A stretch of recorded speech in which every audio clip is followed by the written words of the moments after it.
This table is for actual grandchildren, not cheaters' kids, my mother-in-law told my 9-year-old at her 60th birthday. They told her to sit on a plastic chair next to the trash can. They didn't expect my husband to get up and say this in front of everyone. I swear the air inside that banquet hall froze. It was supposed to be a celebration. My mother-in-law's heavily advertised, overly decorated, painfully self-important 60th birthday gala. She'd invited enough people to qualify as a small political rally. The catering alone looked like it cost more than our monthly mortgage.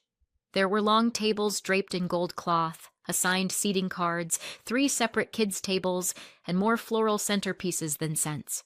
And somewhere in that chaos was our daughter, Willow, bouncing with excitement because she genuinely thought this was the day her grandparents might treat her like she belonged. For 9 years, she'd been trying. For 9 years, they'd been themselves. My husband Kelvin and I were still taking off coats when I saw my in-laws, Patricia and Victor, hovering over the grandchildren's table like they were selecting produce. Willow had already run ahead. She adored her cousins, so I assumed Patricia was telling her to scoot in or make room. Then I watched Patricia bend down and whisper in Willow's ear. Willow froze. Froze. Not the polite I'm listening stillness, the kind that belongs in nature documentaries right before a predator pounces. Patricia took her by the elbow and led her away. My heart dropped, and then I saw it. The chair. Not a real chair like everyone else got. A flimsy, sad little plastic thing dragged over from whatever storage purgatory it came from. Patricia set it down next to the literal trash can at the corner of a table that wasn't even meant for kids. She gestured for Willow to sit. Willow obeyed like she'd forgotten how her legs worked. Kelvin squinted. "What the hell is happening?" "I don't know," I said, "but I'm about 2 seconds away from flipping a centerpiece." We walked over. Willow startled when she saw us, quickly wiping her face like she hadn't just been gutted emotionally. "Sweetheart," I said softly, crouching next to her. "Why are you sitting here?" Her mouth trembled. At 9, she understood exactly what was happening. Every bit of it. Too much of it. "Grandma said—" She swallowed hard. "She said I can't sit with the other kids." Kelvin knelt next to me. "Why?" Willow blinked rapidly, like she was trying to keep the words inside but couldn't.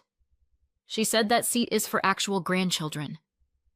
Another breath, shaky. Not cheaters' kids." Something inside me cracked so loud I swear I heard it. Kelvin went still, not angry, not shocked, past both. He reached out, took Willow's hand gently and said, "I'll handle this."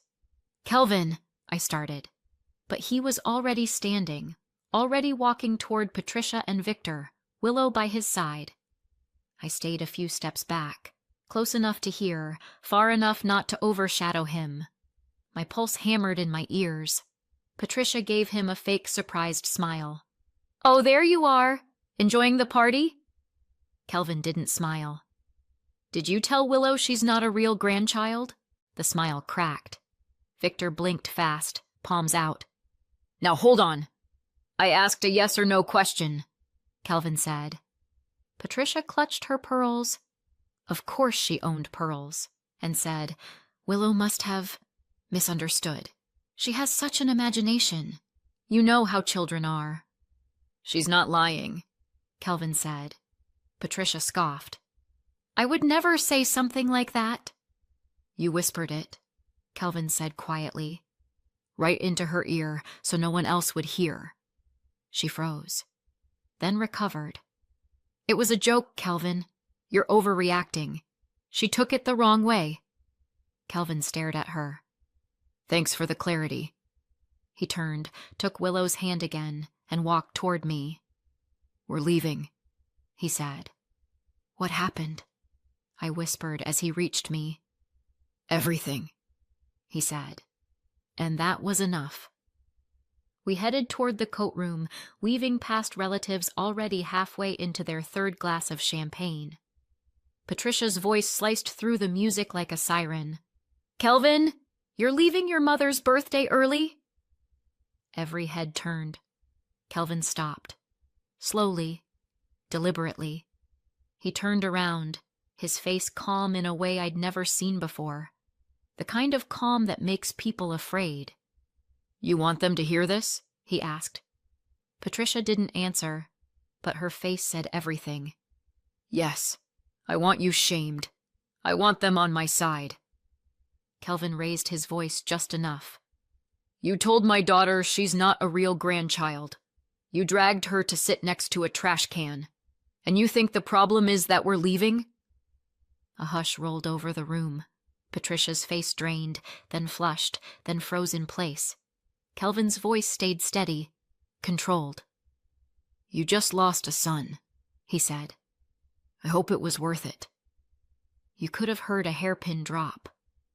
Kelvin's younger sister Megan froze mid-bite, her fork slipping from her hand. His older brother Brian stared like he'd just witnessed an eclipse. Willow's cousins Logan and Maddie, who had been grinning seconds earlier, looked at her with big, round, worried eyes. Kelvin turned back to me. "Let's go." And we walked out. Past the tables, past the stairs, past Patricia's burning silence, and into the cold night air. As the door shut behind us, I thought, this is only the beginning. The worst hasn't even hit yet. People always assume the chaos started at Patricia's 60th birthday. I wish. That night was just the match. The gasoline had been pouring for years. If you want to understand how we got there, how my 9-year-old ended up crying on a plastic chair next to a trash can at a family event, you need to know what came before. Starting with how I met Kelvin. Spoiler, not the way Patricia likes to describe it.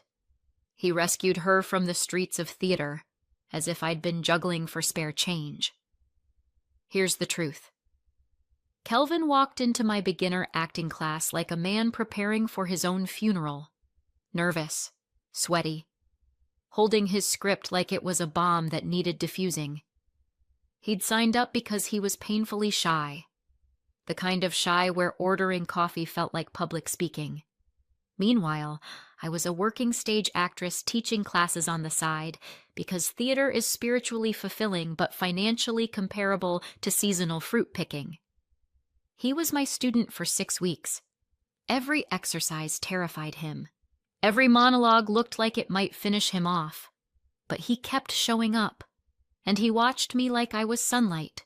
Not in the creepy way, but in the I can breathe a little easier when you're talking way. We fell together fast. It wasn't dramatic. It wasn't chaotic. It was right. Too bad the rest of his family thought it was a federal offense. See, Kelvin is a middle child. Translation, invisible unless someone needed a scapegoat. Brian, the oldest, got praised for everything.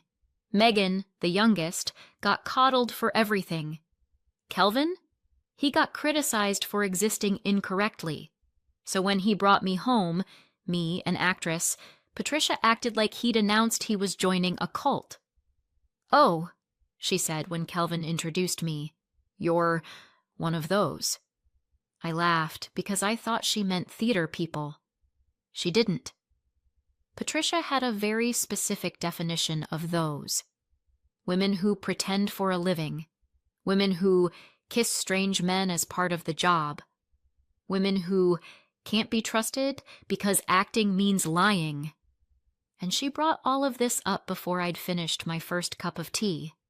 Victor tried to warn her with a look, but she ignored him. Patricia is a woman who believes in speaking her truth, even when her truth is 98% nonsense and 2% malicious hobby. Kelvin, bless him, tried to defend me. "She's a professional actress, Mom. It's art." Patricia blinked, slow and judgmental. "Art," she repeated. "Is that what they call it now?" Victor coughed into his hand.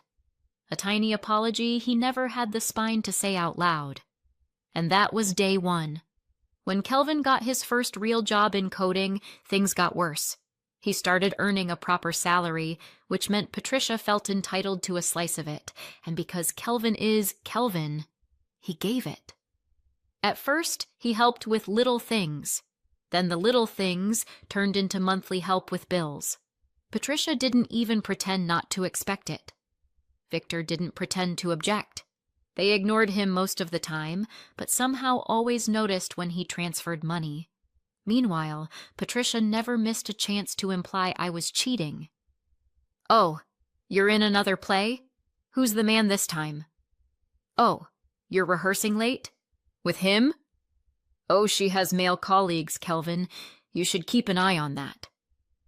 I kept waiting for Kelvin to explode. He didn't. He absorbed it like a sponge. That's what middle children do, apparently. Then Willow was born. As her little features started settling in, it was unmistakable. She looked like me. Same eyes, same tiny dimple waiting to appear. She was perfect. Patricia hated it. "Oh," she said, peering at the baby like she was holding a counterfeit handbag. "She doesn't look like Kelvin at all." "She looks like me," I said. Patricia's lip tightened.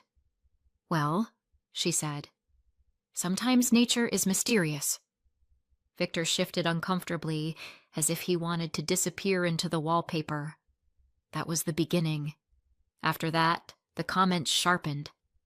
"I'm just saying, she looks nothing like our side. Traits come from somewhere, you know. Actresses live very free lifestyles." Kelvin told her to stop, in a gentle, apologetic way that made me want to scream. But Patricia simply smiled like she knew more than we did. When Willow turned 7, she started showing interest in acting. My heart burst with pride. Patricia's heart burst with judgment. "Oh no," she said to Kelvin, right in front of Willow. "You can't let her do that. Acting is not for good girls." Willow shrank. Kelvin went pale. I saw red. We took Willow to auditions anyway. She loved it, and Patricia loved her even less. Her whispers got quieter and meaner. Those little comments Willow couldn't always repeat, but always felt. "She says weird things," Willow told me once, twisting her hands.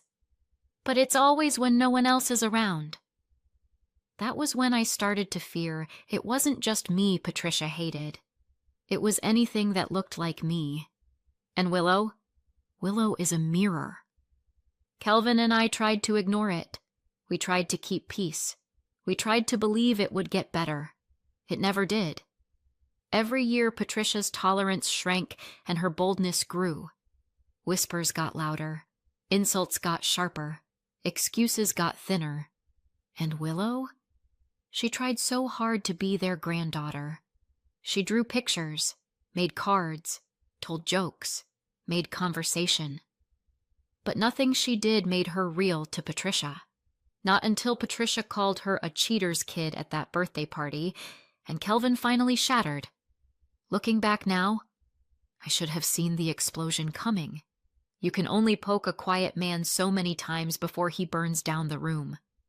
And by the time Patricia whispered those words into Willow's ear, the match had been lit, and none of us had any idea how big the fire was about to get. When people talk about driving home in silence, they usually mean something soft and emotional, like after a funeral or a sad movie. Our silence? More like a bomb that hadn't detonated yet. Kelvin gripped the steering wheel so tightly I thought it might crack. Willow stared out the window, small shoulders shaking every now and then. And me? I sat there feeling like I'd swallowed a lit match. When we pulled into the driveway, nobody moved right away. Kelvin finally shut off the engine and said, voice low, "I'm done." Done what? Smiling politely? Ignoring red flags? Auditioning for most patient man alive? But he didn't elaborate. He just got out of the car like a man heading into battle. Inside, Willow went straight to the couch and curled up, tugging a blanket over herself like she wanted the world to disappear. She had been so excited. She had even practiced a little greeting for her cousins in the car on the way there, 9 years old, trying to make herself likable to people who didn't deserve her. I knelt next to her.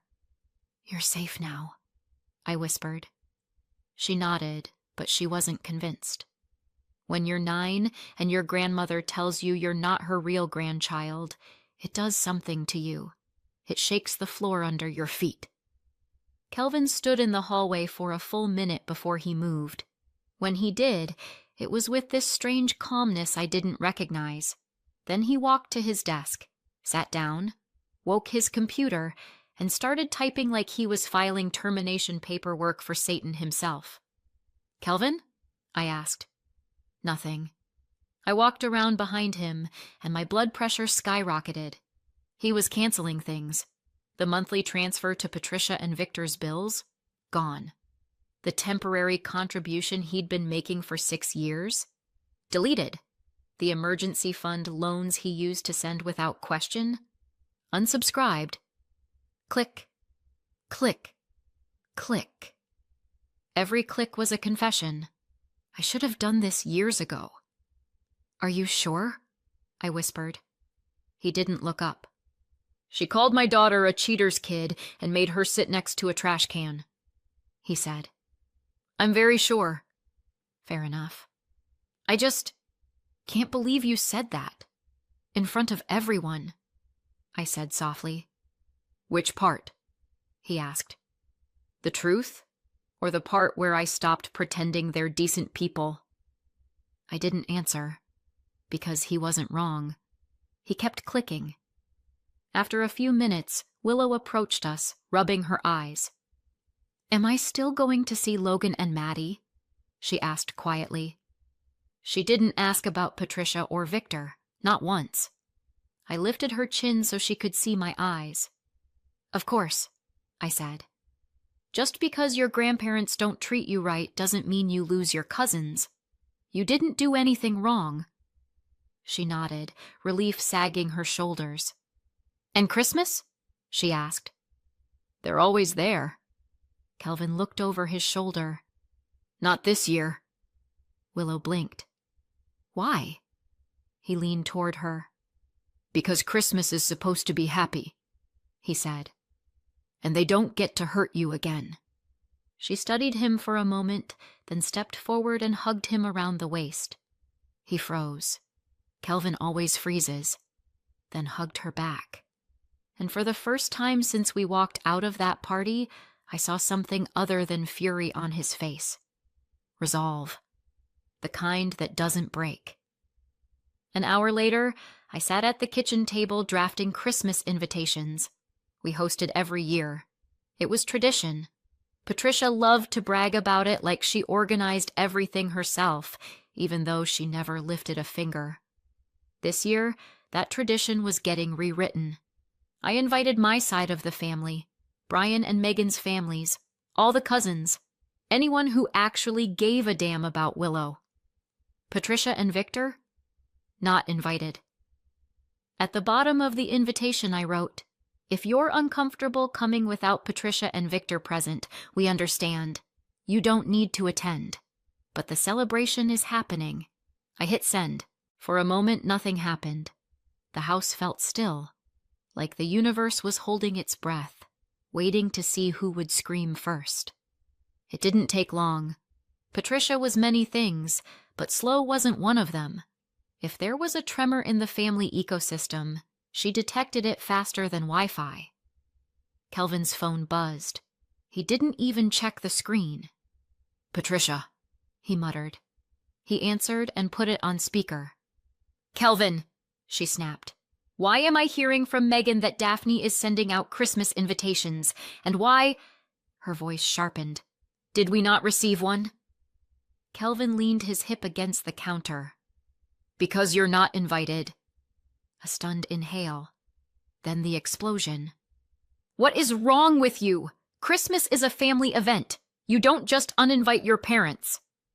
"Actually," Kelvin said, "I do." Victor's voice cut in, indignant and wounded. "Son, don't be dramatic. You walked out of your mother's birthday tonight like a child." "Because of what you did to Willow," Kelvin said. Patricia made a disgusted sound. Oh, please. You embarrassed us in front of everyone for no reason. You stormed out just to make a scene. Ah, there it was. The real crime wasn't cruelty. It was bad optics. Kelvin didn't raise his voice. He let the silence do the work. "You're more upset about how you look tonight," he finally said, "than about the fact that I told you I don't see myself as your son anymore." Patricia scoffed. "Oh, you didn't mean that. You said it to show off. You wanted attention. You always get theatrical when you're angry." Kelvin blinked once. Slowly. "I meant every word." "No, you didn't," she insisted. "You were upset. You'll calm down. We can forget this ever happened." Kelvin stared at the ceiling like he was praying for strength. "You didn't even apologize to Willow." "What for?"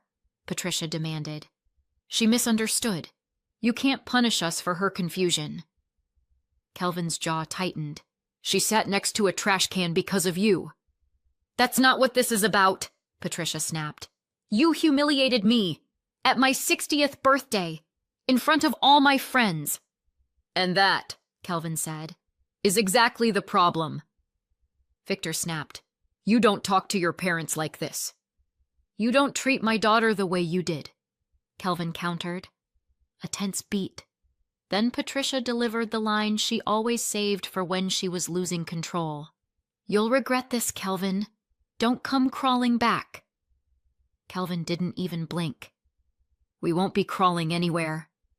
"You're not serious about Christmas." She tried again. "Everyone expects us there." "You're not coming," Kelvin repeated. "We'll see," Patricia said. The kind of threat that sounds polite but carries knives. Then she hung up. Kelvin set the phone down, slowly, carefully, like it was a grenade missing its pin. He didn't look at me when he said, "They're not finished." A chill crawled up my spine. I knew he was right. Patricia wasn't panicking because she'd hurt Willow. She was panicking because her perfect little kingdom, her image, her status, her place at the head of every family event, was slipping away. People like her didn't go quietly. They went loudly. They retaliated. They rewrote their own history and then tried to force everyone else to believe it. The storm wasn't coming. It had already started, and it was about to hit us harder than anything that had happened so far. I should have known Patricia wouldn't wait long. People like her don't sleep on revenge. They marinate in it. But I didn't expect Willow to be the one who discovered it. We were in the living room the next morning, Kelvin making coffee like it had personally wronged him, me trying to figure out how to talk to a 9-year-old about betrayal without using sentences that included the phrase, "sets people on fire." And Willow was curled up with her tablet. Her little face, still puffy from last night's crying, was inches from the screen. I heard her gasp first, a small, sharp sound that cracked my heart clean in two. "Mom?" she whispered. "Mom, look." She turned the tablet toward me. It was the family group chat, and right at the top was a massive paragraph from Patricia, written in that dramatic, self-righteous tone she used whenever she pretended to be a victim. But what froze my breath was Willow's name. Patricia had written, "I don't know why Willow is saying we excluded her. She must have misunderstood or is acting things out again. She's a sweet girl, but she can be dramatic, like her mother. We never said anything so horrible. These lies are tearing the family apart." Willow's lips trembled. I took the tablet gently, but she clung to it. "No," she said. "I want to read it." She scrolled. She made up a story, and now Daphne and Kelvin believe her. It breaks our hearts. We would never say she isn't family. She's pretending. She's acting. She's just like Daphne, emotional and not always truthful. The room spun. "Willow," I whispered. "You don't have to—" "They think I lied," she said, barely audible. "Grandma, she's telling everyone I lied." Tears pooled in her eyes. The silent, shaking kind that don't fall right away, the ones that hurt the most. "They're adults," she said, voice cracking. "Why would adults say that? Why would they say I lied?" Because they're cowards, I thought. Because they'd rather burn a child than admit they whispered poison into her ear. Kelvin knelt in front of her. "Willow," he said gently, "look at me." She looked. A wet, wounded stare that nearly destroyed him. "You told the truth," he said. "And I believe you. Your mom believes you. Anyone who actually knows you believes you." "But they're saying I made it up," she whispered. "They're telling everyone." Her voice broke. I pulled her into my arms. Kelvin wrapped around both of us. And right there, in that crushing little family knot, I felt something shift. This wasn't anger anymore. This was war. We responded. Not yelling, not attacking, just the facts. We wrote, "Willow did not lie. She told us exactly what happened. She was told she couldn't sit with her cousins. She was placed on a plastic chair by a trash can. She was told she was not an actual grandchild and called a cheater's kid. When she told us, Patricia denied it. We will not expose her to this again." Kelvin added, "This is why there are 2 Christmas parties this year." We hit send.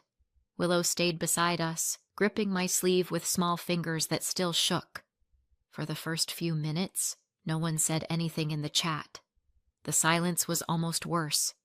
The breath before the verdict. Then Maddie's mom. "I saw Patricia take her away. I wondered why." Then Logan's dad. "I saw the chair. That wasn't right." Then Brian. "I saw Willow's face when she walked away. That wasn't a kid who misunderstood." Then Megan. "I heard Mom say something about actual grandchildren at Thanksgiving. I didn't know she actually said it to Willow." And then the flood. "This checks out. I'm so sorry Willow went through this. Not surprised, to be honest. We'll be at your Christmas." Willow read each one like a lifeline. Her breath steadied, her posture lifted. But I still saw the bruise Patricia left on her heart. You don't erase something like that with a few supportive messages. But it helped. It really helped. "Patricia and Victor?" They went radio silent, which was the most guilty-sounding response possible. Christmas came. Our house was full. Genuinely full. Maddie ran up the stairs with Willow squealing behind her. Logan helped Kelvin carry presents like they'd been doing it for decades. My mom and dad hugged Willow like she'd survived a tidal wave. Because she had. I caught her at one point sitting at the kids' table, the real one, not a corner by a trash can, and laughing so hard she snorted. I hadn't heard that sound in weeks. Across town, Patricia and Victor hosted their own Christmas. From what Brian later told us, only one elderly great-aunt, who didn't own a smartphone and never joined the chat, accidentally wandered over there. Patricia had cooked for 30. Only one came. She must have died inside a little. After the last guests left, Kelvin stood in the doorway, arms folded. "I talked to Brian and Megan today," he said. My stomach tightened. "About what?" He hesitated. "The house." I blinked. "What about it?" Kelvin stepped closer. "They want to sell it." Sell. The house his parents lived in. "What?" I whispered. "They don't own it?" "No," Kelvin said. "It was inherited, split between the 3 of us. They only live there because we've let them." I sat down hard. "You mean the only reason they seemed financially stable is because we let them live in a house they don't own," Kelvin finished. "And because I've been helping with their bills for years." My heart hammered. "And now?" "And now," Kelvin said slowly, "we're done letting them take advantage of us. We're selling it." All 3 of us agreed. I covered my mouth. Patricia and Victor. Losing the house? Their pride? Their image? Their security? They had no idea.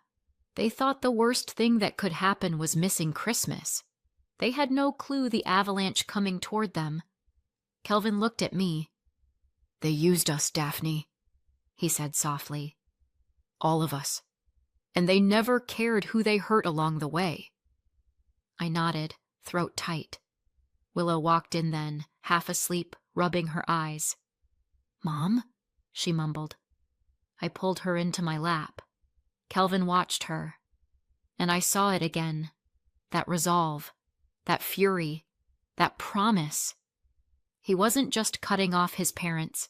He was building a wall around our daughter that nothing, not whispers, not smear campaigns, not guilt, would ever get through again. And as I held Willow, warm and drowsy in my arms, I realized Patricia and Victor weren't just losing us. They were losing the life they built on our backs, their reputation, their family, their support, their home. And we were finally free. 6 months later, everything looks different. The house Patricia and Victor lived in, the one they strutted around like royalty, is gone. Sold. Turns out it was worth $540,000. And because it belonged to the kids, not them, the 3 siblings each walked away with exactly $180,000. Patricia and Victor? They walked away with nothing. And here's the kicker. Kelvin wasn't the only one funding their cushy lifestyle.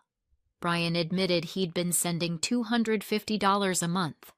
Megan confessed she'd been sending $200 a month. Kelvin, of course, had been sending $350 a month. That's $800 every single month, $9,600 a year, for nearly a decade. Close to $90,000 total. No wonder Patricia and Victor seemed so comfortable. They were literally living off their children. When the siblings realized they'd all been manipulated, all been guilt-tripped into paying, all been lied to, the decision was unanimous. No more money, no more house, no more access.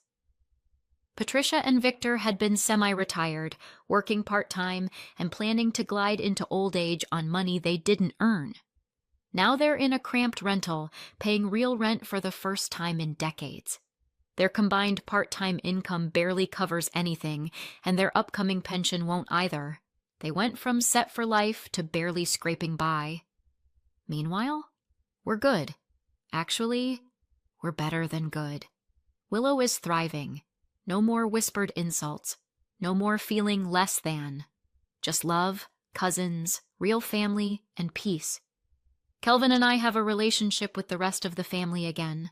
The kind that isn't poisoned by Patricia's drama. And Patricia and Victor? Well, they wanted control. They ended up with nothing. So what do you think? Did we go too far? Or not far enough? Let us know in the comments, and subscribe for more.